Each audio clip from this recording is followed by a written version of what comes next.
Transformasi bambu menjadi warisan, bisnis yang unik dan nilai budaya yang tinggi. Kewirausahaan 1KJ 102. Dosen Desi Prastiani, C.MM. Sebelumnya, perkenalkan anggota kelompok kami, Francisca dan Alsyabila Lestiara Wibowo. Hasil wawancara dan karya Tergantung wirausahawan. permintaan keluarga. Oh, tapi kebanyakan orang akan memilih rumah tradisional atau rumah modern yang kayak cetakan gitu. Selama ini sih masih banyak yang tradisional semua. Iya, tapi dengan Karena ini tradisi keturunan. kalau nggak kayak gitu mungkin wirausahaannya nggak akan sepanjang ini ya Betul. karena kan tradisional. Jadi sampai kapanpun orang akan cari barang ini. Barang ini akan selalu ada, nggak akan habis. Nggak akan habis. Iya, seperti itu. Bagus juga ya pemilihan usahanya. Oke, selanjutnya. Apakah ada strategi untuk menekan biaya produksi tanpa mengurangi kualitas barang? Kan dengan harga-harga yang naik nih Om, pasti Om akan menekan harga nih biar kita jual ke sebuah rumah duka itu nggak akan naik harganya Om. Jadi kan tetap rumah duka itu langganan sama kita. Nah itu gimana caranya Om? Selama ini saya dari dulu tidak pernah menekan biaya. Mungkin makin tahun keuntungan saya makin kecil. Nggak jadi masalah bagi saya. Karena apa? Yang penting pekerja saya bisa hidup, ada kerjaan. Jadi saya nggak selalu mementingkan keuntungan pribadi, enggak. Malah saya selalu bikin barang mau pakai barangnya yang kertasnya yang jauh yang lebih bagus, lebih premium berarti kualitasnya. Yang lebih bagus, nggak seperti orang-orang. Karena saya lihat kalau dibikin kertasnya bagus, kan dilihatnya bagus, kita juga senang. Jadi keuntungan pribadi secara finansial itu nomor sekian lah bagi saya. Yang penting kualitas barangnya. Kesimpulan dari kelompok kami. Pada kali ini saya akan membahas tentang kewirausahaan dengan judul Transformasi Bambu Menjadi Warisan Bisnis yang Unik dengan Nilai Budaya Tinggi. Dari narasumber yang telah saya wawancarai, saya diberikan wawasan yang sangat mendalam tentang usaha pembuatan rumah-rumahan untuk adat Chinese dari bahan dasar bambu. Dari cerita narasumber, ada beberapa poin penting yang bisa dibahas pada video kali ini. Yang pertama, inspirasi dan awal usaha narasumber memulai karir ini adalah lahirnya dari warisan keluarga, terutama dari ayah yang telah bekerja di sebuah rumah duka di daerah Jakarta. Kurang lebih beliau sudah bekerja di tempat tersebut selama 50 tahun. Dukungan keluarga dan pengalaman dari generasi sebelumnya sangat berperan penting dalam berkelanjutannya bisnis ini. Lalu, bahan baku tradisional yang diambil dari sebuah bambu tetap menjadi bahan utama karena fleksibilitasnya, daya tahan, serta sesuai dengan tradisi. Bahan lain seperti kertas kado, kertas koran, HVS, dan lem tradisional dari sagu juga digunakan untuk mempertahankan keaslian produk. Keunikan desain ini meskipun ada inovasi kecil, desain rumah-rumahan ini tetap mengikuti bentuk tradisional yang sudah ada sejak lama.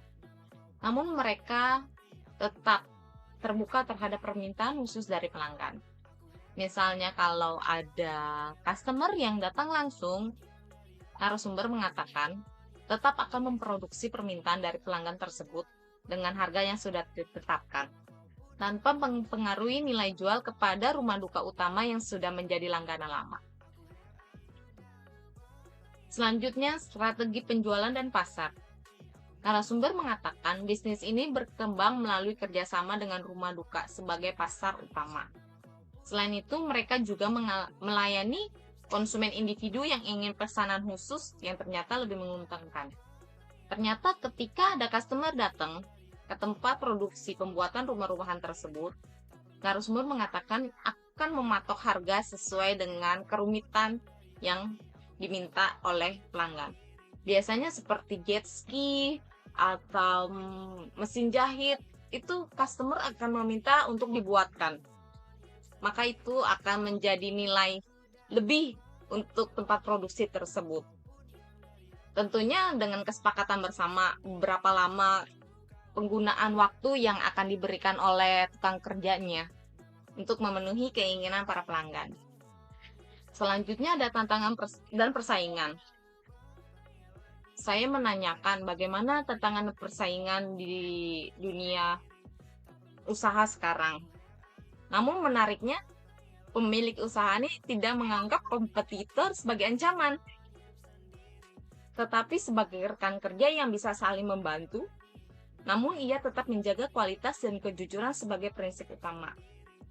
Dari hasil wawancara dengan narasumber, saya juga melihat sebuah etika bisnis yang sangat luar biasa dari narasumber tersebut. Contoh halnya, narasumber mengatakan jika ada kompetitor lain yang kekurangan barang, maka kompetitor tersebut akan mengunjungi narasumber saya ini, lalu akan meminta untuk dijual kepadanya. Jikalau kata narasumber saya, kompetitor ini baik, etikanya, mempunyai sopan santun dan jujur, tidak nakal di dalam berjualan, maka narasumber saya mengatakan saya akan jual gitu. Lalu jika narasumbernya menurut saya nggak bagus, saya nggak akan jual. Ternyata narasumber yang telah saya wawancara ini mempunyai etika bisnis yang luar biasa. Lalu adaptasi dengan tren modern. Saat ini ada inovasi rumah-rumahan berbahan cetakan kertas yang lebih praktis. Namun kebanyakan orang masih memilih produk tradisional karena faktor budaya. Nah, ini juga menarik. Karena narasumber mengatakan dengan zaman sekarang, dengan zaman era modern, ternyata ada rumah-rumahan untuk adat Chinese ketika ingin dikremasi itu berbentuk cetakan. Kalau narasumber saya ini kan berbahan dasar bambu, mereka membuat, mengolah, menjadikan sesuatu yang indah. Tapi dengan zaman modern sekarang, ada pabrik yang tinggal mencetak. Itu sesuatu yang beda dengan yang tradisional sekarang. Tapi saya menanyakan bagaimana? Lalu kata narasumber bilang katanya, kalau masih ada keluarga yang ingin produk-produk tradisional dibanding dengan modern. Ternyata tradisional sekarang tidak mengikuti era sekarang. Menurut saya, banyak keluarga-keluarga yang masih mempertahankan nilai-nilai tradisional. Walaupun barang-barang modern sekarang cukup bagus, canggih, tapi tetap yang dicari adalah yang tradisional. Lalu selanjutnya menekan biaya tanpa mengorbankan kualitas. Meskipun harga bahan naik, narasumber lebih memilih menjaga kualitas daripada menekan biaya produksi, karena ia mengutamakan kesejahteraan pekerjanya. Nah, narasumber mengatakan, memang zaman sekarang banyak harga-harga naik. Mengikuti harga pasar tentunya dia sangat kewalahan. Tapi bagi dia mementingkan kepentingan sendiri tidak bagus. Maka dari itu dia memilih untuk memperkecil nilai keuntungan asalkan karyawannya tetap bekerja. Dengan adanya banyak pesanan dari rumah duka atau dari konsumen, maka para tukangnya tetap kerja gitu. Sangat luar biasa narasumber yang setelah saya wawancara ini, karena dia tidak mementingkan kepentingan pribadinya. Selanjutnya, saya menanyakan bagaimana dampak pandemi pada saat COVID kemarin. Pandemi COVID-19 tidak terlalu berdampak buruk, karena mereka tetap bisa beroperasi, meskipun dengan perubahan pola distribusi langsung ke kuburan. Jadi kemarin pada saat pandemi, banyak rumah duka yang mempersingkat prosesnya. Karena social distancing, maka pihak rumah duka langsung menyarankan pihak keluarga membakarnya di rumah duka atau tempat kremasi. Tentu saja itu sangat membuat narasumber lebih cepat, efisien waktunya. Jadi tidak perlu membuang-buang waktu. Karena pihak rumah duka atau pihak konsumen akan konfirmasi dengan narasumber saya untuk diantarkan langsung ke rumah duka atau tempat kremasi tersebut. Selanjutnya, logistik dan pengiriman. Barang dikirim dengan sangat hati-hati, terutama untuk pengiriman jarak jauh seperti ke Cilacap. Perlindungan terhadap hujan menjadi perhatian utama dalam pengemasan. Karena bahan dasarnya bambu dan kertas, itu masalah utamanya adalah hujan. Ketika hujan besar, wah, saya mengatakan, bagaimana itu narasumber? Lalu kata dia, saya cukup membawa tambelan.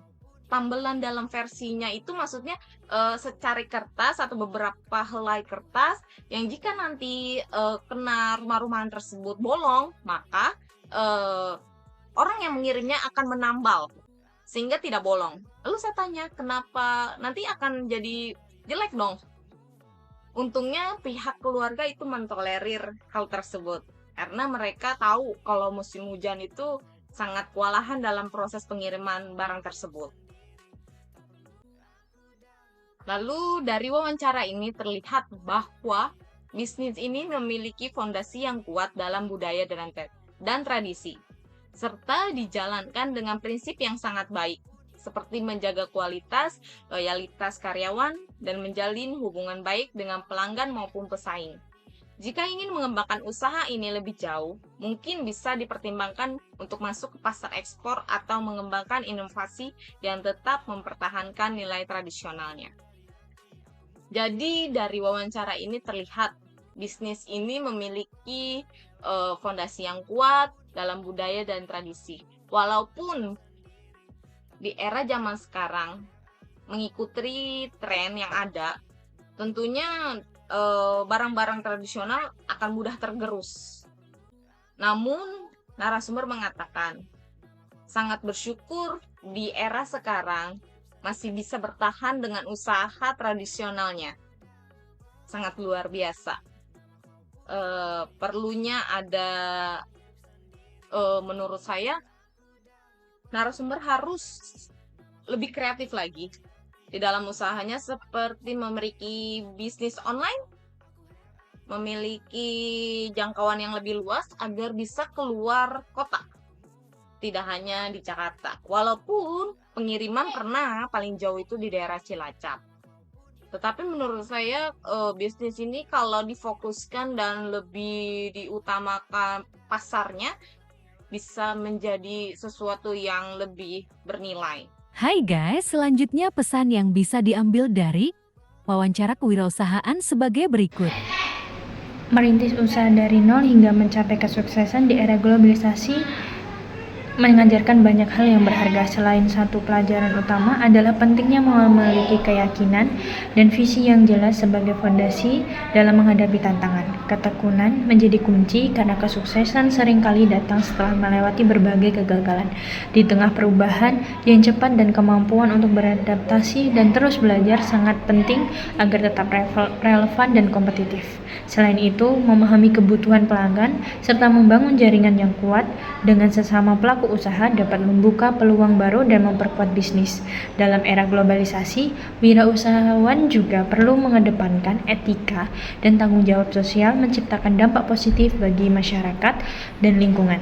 Semua ini menunjukkan bahwa perjalanan kewirausahaan bukan hanya tentang meraih keuntungan, tetapi juga tentang membangun usaha yang inovatif, kreatif, dan berkelanjutan, dan bermanfaat bagi banyak orang. Oke guys, terima kasih sudah menyempatkan menonton video ini. Semoga kita bisa ketemu lagi di tugas mata kuliah lain ya. See you at the next level guys.